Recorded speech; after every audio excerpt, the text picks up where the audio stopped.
So guys, good afternoon guys. Ayan, welcome back to my vlog tayo ngayon guys. Ayan, nandito ngayon yung bata ni Idol Boss Fred. Ayan, gusto niya daw itong manok na to. Ayan, naawakan niya. Ngayon, pinakikita natin sa kanya yung ating mga alagang manok. Ayan, sige tara, ikutin mo para makita mo Idol yung ating mga alagang manok. Ayan siya guys, anong pangalan mo Idol?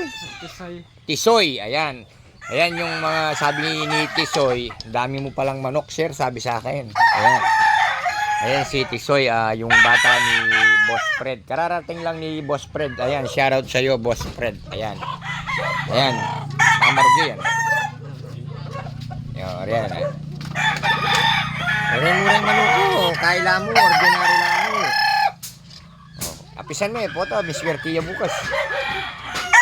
Ayan o. Ayan o, tuwan-tuwan. 5K, 5K sweater. Ayan. Ayan.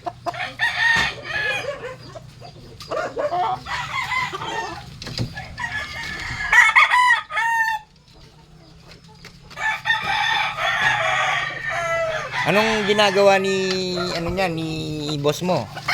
Ayan, tingnan mo, Idol, oh. Gumagawa ng parking. Oh, anong masasabi mo diyan, Idol? Maganda nun.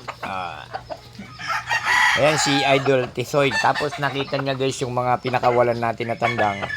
Tuwan-tuwa siya, sabi niya, maganda kasi yung pwesto mo, kuya, sabi niya sa akin.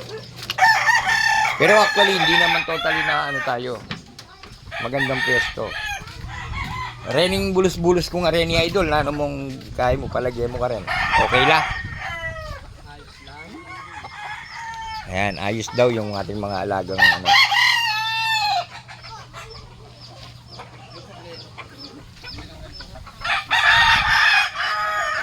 Marakal na rin, Idol. At chula pa ka rin din ngaliwa.